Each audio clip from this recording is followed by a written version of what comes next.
Welcome back to the Titanium Hangar. This is Mike, and today I want to talk to you about some G.I. Joe classified news that we got from Sdcc, the panel, the crazy stuff that's going on over there, and there's some stuff that they showed slides of, some stuff that we saw in person on display, and so I'm kind of trying to wrap all of it up with a bow on it today, and we're going to take a look at G.I. Joe classified Sdcc. It was just too much to cram in our news video, so we're going to do it now. Coming up.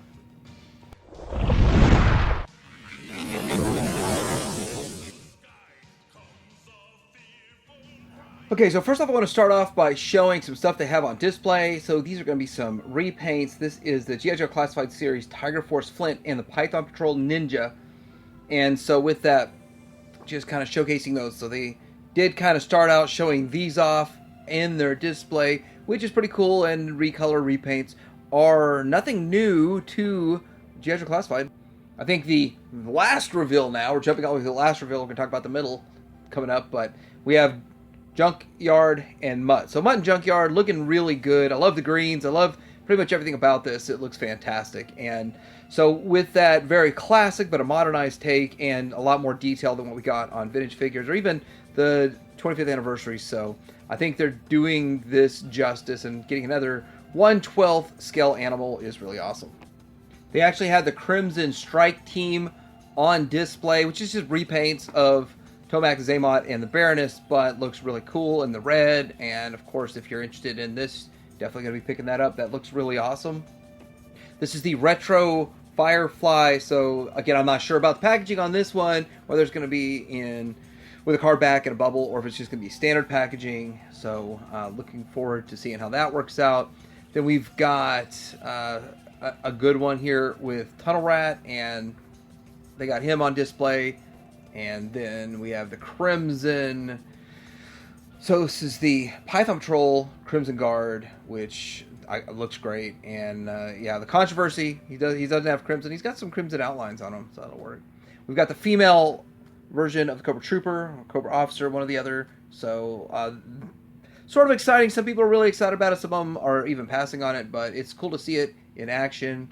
And then, of course, we did see good old Wild Bill, and so with that, I need to show a good picture of Wild Bill's helicopter, and so they've got that on display also. So funding's in it on this one, so the Dragon flies over. It has funded, and of course hit all the tiers, and was a raging success, definitely. Then getting on to Snow Job, and so they have Snow Job in person, pretty much what we'd expect. This is the deluxe version. It is the Hasbro Pulse exclusive, so you'd have to pre-order it through them. Probably pretty much the only way to get it there. And then we've got this guy, the Cobra Snow Serpent or Snow Trooper, however you want to call it. So this one doesn't have all of the extra wolf get-up on them, so it's just kind of straightforward and looking very classic. Looks pretty good. And in no particular order, I'm going to start talking about the panel reveals with this. So I think this is probably the most important and impactful part of their panel, and it's showing that we do get these two here. So I want to point out that the Vamp is a small vehicle, and then of course we got this missile launcher over here too, which is something that could get used with his tank. So I think the SMS missile launcher is going to be a $55 price point. That's just my belief. I don't have any information yet. Nobody's really said anything about price points just yet, but I'm guessing 55. And here's why. Trouble Bubble, $55. This really is just a bunch of hollowed out plastic put together, and that just feels about right. So maybe I'm wrong on that. Maybe it's more. I also feel like the Vamp is going to be 80. And here's why. Because they said that they don't have to make every vehicle a HasLab, and they can make it without electronics, less detailing, and a lower price point. So they have price point in mind. And if you put it at retail, and that's why they make HasLabs, because if the price point's too high, retail doesn't want it. And so these to be retail items need to have a lower price point. So 55 makes more sense, and 80 makes sense. So that's where I'm sticking with the price till they reveal them, but I think that it really works. So you get all these accessories and stuff. Of course, you get the figure, and that's great. And with that, opens up the avenue, though, to get the Stinger, get Tiger Force repaints of the Vamp, and all that kind of stuff. We already knew about Chuckles, and people who were at the event were able to get a Chuckles. They were supposed to be one-time use codes or links or something like that, and somehow some people at home were able to get them. So somehow they got codes to use. Maybe not everybody at Sdcc used up all the codes, and there were extra codes. I don't know. So I don't know when this is going to be open for the public. As soon as I find out, I'll let people know. And when you're open to public to order it, I'm going to order one. It's $35. Chuckles has a bit of a following, so there we go. Okay, so next up we are going to get into the Steel Core Troopers. So we've kind of seen this before a little bit, but this is more in depth of a look. The box art, all the accessories, the jetpacks, and all that kind of stuff. So, but this is still something we already knew was coming. We've seen it, so not much to dwell on. So we did get this here with the this is the Fireteam 788, and so these will be coming to Hasbro Pulse, I believe. I believe it's on Pulse. Anyway, you could still get all three of these figures. Now, they're basically just repaints of figures they've made in the past, and I think they look okay. I think they look fine, but the Viper 3-pack you think would have been a standout hit, but that thing is going on clearance in a lot of places, and I feel really stupid paying full price for mine. And then I'd feel the same way about this, but this might be a little bit different because you're getting some sort of part of the HISS tank by getting some figures for it without actually buying the HISS tank, and the people who missed out on the HISS tank. So this might have a little bit more impact than the Viper set. So with that, I could see it being important. Here's their renders and everything that comes with the Crimson team. So the Crimson Strike team comes with all these accessories that are in gold, which looks great, and kind of something you didn't really see exactly what all comes with it when you look at the display. And how often do we get these reveals and actually see them on display? I mean, sometimes you do that on the live streams, but for the most part, Sdcc is just very unique and such a great year. So much information, so much to try to digest, and even with Classified, I don't think I'll even cover it all. Now we got General Hawk, and so this is a renders reveal of Hawk, which is fine. It looks good. Definitely looks more mature with that gray going on in the hair, and of course see all the guns and accessories. Doesn't really come with a whole lot, but I'm not too upset about it. I think he looks fine, looks pretty much exactly what I'd like, and I would display mine with the helmet on anyway. Two different types of goggles / glasses that he can apply, and then of course his holsters for both pistols. Yeah, looks like what we expect, and we are all expecting to get like a Night Force version with the Dragonfly, but we never got that, and this was already in the works. Here goes Shockwave, and he looks great with his blue, kind of a digital type of camo that's going on right there, and he's got the shield and all those wonderful accessories. So I think he looks good. It's definitely a solid character. Remember him from back in the day, so I've got him sitting in my hovercraft, the vintage version. So cool looking figure overall. This one is Helix, and so with Helix, I think that there's another female character I don't know much about, and it's one of those that I might start getting, well, I've already decided I'm going to start getting into passing on some of these because they're just making so many that I really just want what was a real American hero was back in the day. I think that the Joe team's going to start realizing some of these offshoots aren't going to be popular and they're not going to make quite as many, but they're still trying right now. So I think she looks cool, she's interesting, but I just don't know how many people would be into her. I might just pass on her myself.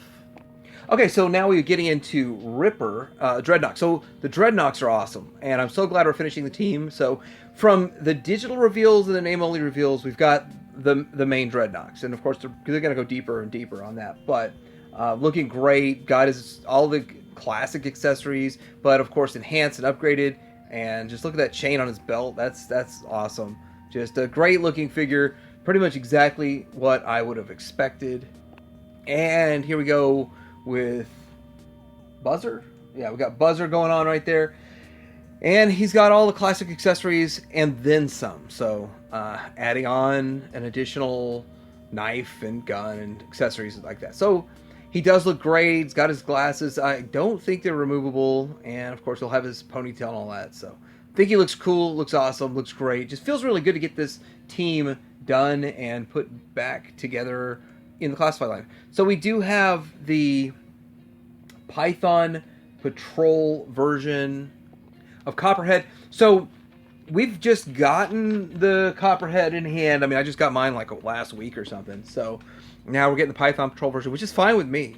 Perfectly fine. But I want to say, going back to the vamp, the size of the vamp, the vintage vamp, and the size of the water moccasin, the boat that he pilots or floats, anyhow, they're about the same size. So if they could do the vamp at retail, they could do the moccasin at retail. I don't see why not. So with that, and they're willing to repaint the moccasin to these colors, I bet. So it makes sense to me that they would do that. Anyway, that's my thoughts on the boat.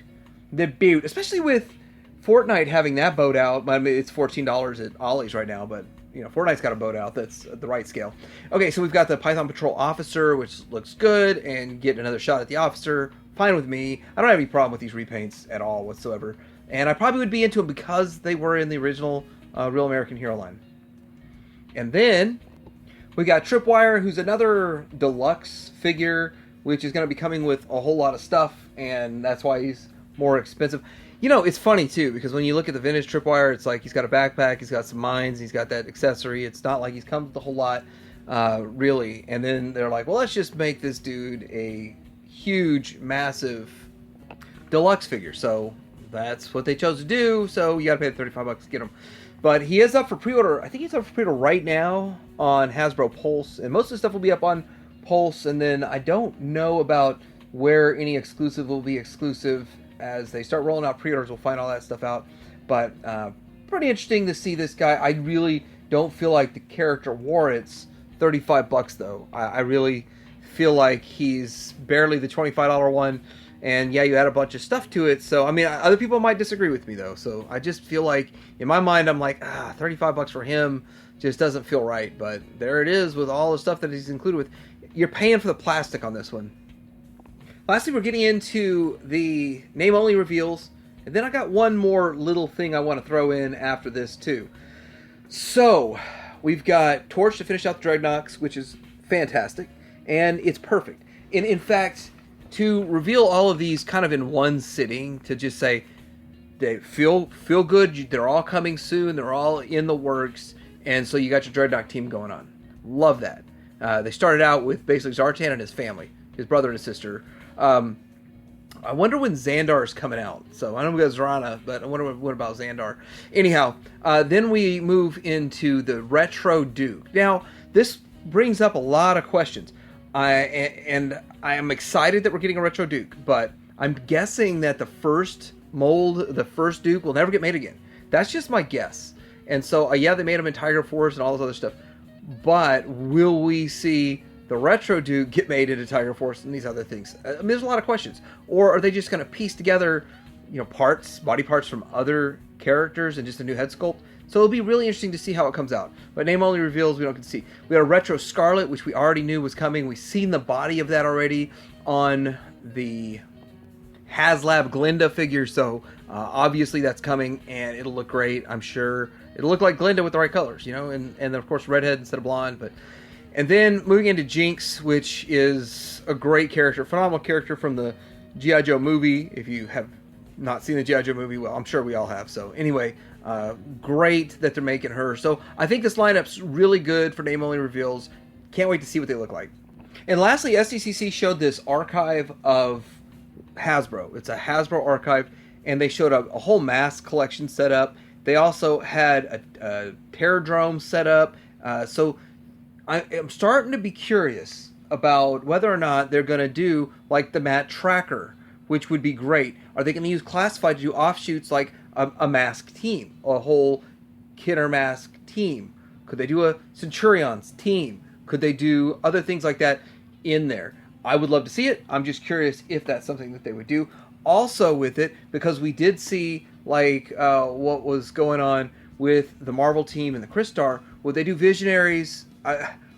Who knows? Who knows? They're showing all this interesting stuff that's going on, but why are they showing this archive specifically of these lines? Who knows? So that's my recap on the G.I. Joe Classified. Here's the Super 7, like pretty much all the Ultimates, if you're interested in that too, so you can look at that. But let me know what you think about these G.I. Joe Classified reveals, and what else was going on with G.I. Joe Classified that I might have missed. Like and subscribe to Darren Hanger out.